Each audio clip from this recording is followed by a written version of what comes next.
Hello everyone, I'm Angie from the Tauranga Art Gallery and I'm here today to do some making with you, inspired by a couple of amazing artists that have shown their artwork at the art gallery before. So we're going to make something a little like this. So this is called Hirameki.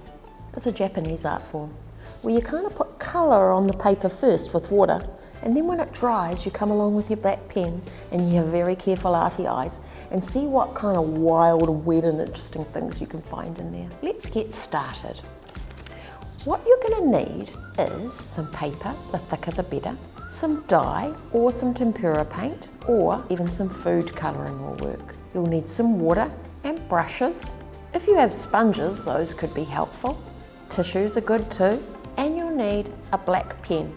So, first of all, if you've got a sponge, maybe even a little rag if you don't have a sponge, we're going to blob around and put some water on the paper. Not all over like this. I'm just putting it in a few blobs here and there. And then when I put my dye on, I'm going to really soak into that water. Now I'm going to get my brush, and that's how I'm going to put the dye on. Dip that in there.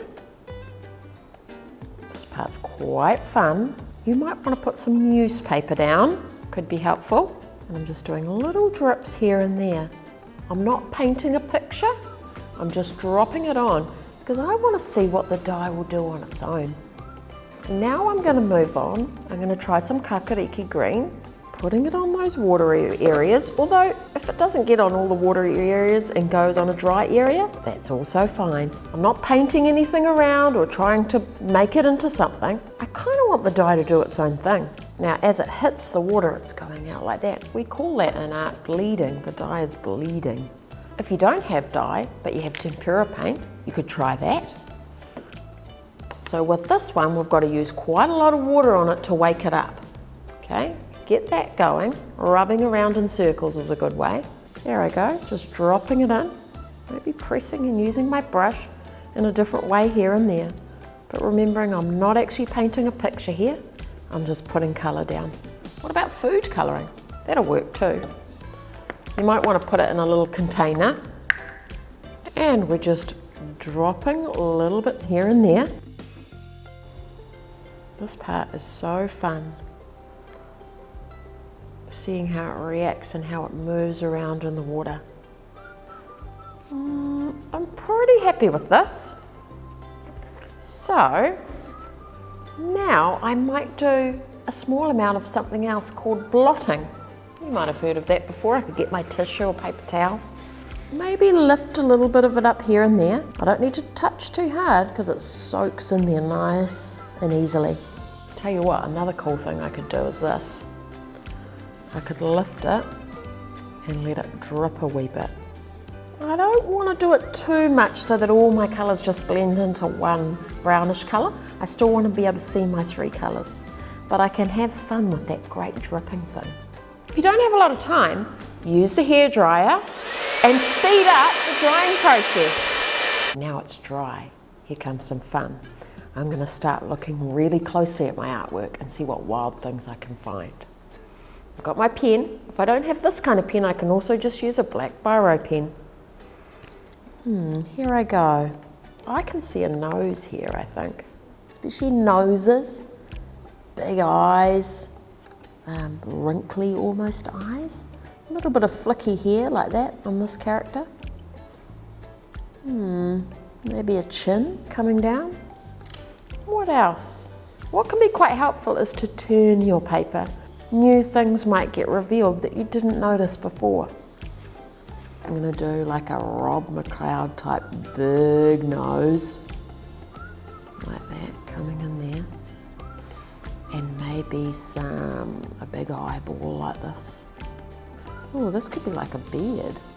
I'm getting a good character going here. These are really coming to life. Maybe this could be a little plait. Ooh, who is this guy? Those look like legs to me. And toes. These are going to be my little feet. This almost looks like a little elf. I can see his legs there. Maybe this could be the top, like this. Maybe I'll do a little collar coming down like this. Now I don't have to draw only the things. See, I've added into the white here. Maybe I'm going to try a little face here. This is going to be my character with his long purple legs. His arm going out this way. Maybe I will. What else can I see? And I'm going to think about an artist, Rob McLeod, who had an amazing exhibition at the art gallery a few years ago with all sorts of wild and interesting characters and creatures in his artwork. So I'm going to do a mouth here that looks like a mouth, like some lips, I think. On Rob's one, he always liked to have, or often likes to have, some teeth showing. I'm going to put some teeth in there.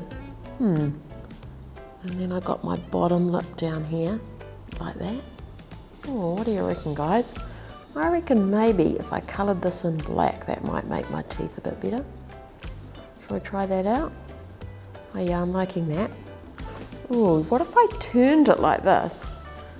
Those almost look like tiny little specks in the middle of the eyes. What if I went like this and this? That is kind of looking like an interesting little character now, isn't it? That shape there. Could that be like a fish?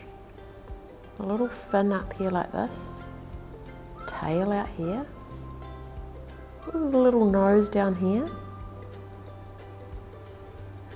Maybe I'll give him another eye back there. Maybe a few gills. I'll keep it quite simple. Maybe I'll let people know that's really a fish and I'll do some bubbles over here. There he is, swimming along. He looks a bit shy. Another artist that you could be inspired by is Paul Darragh. He's done some great artworks at the art gallery and around Tauranga Moana. He does incredible patterns as one of the things in his style. Maybe in some parts where you're just having trouble, you're like, I can't actually see anything in that bit. You might just want to try some of the patterns that he uses to fill up one of the spaces where you just can't really see anything. And you might find the black pattern against the colour really makes it pop out. I could make that into a big Rob McLeod nose. His characters often have quite large noses. Into a mouth like that. Oh, there's a chin, pointy chin. Maybe some eyes. We could do eyes kind of like this. Here I go, so a bit kind of furry. I might actually extend it down a little bit like that. Almost like a kiwi, but this kiwi is a little bit different. Furry again, coming down to a body. Oh, here's a nice long leg. That's almost like a flamingo leg. This might be like a mixture of birds, hybrid bird. And I'm gonna make this beautiful tail. Maybe it could also be kind of like part peacock as I bring a beautiful big tail in here, like this. Okay everyone, I think we're done for now.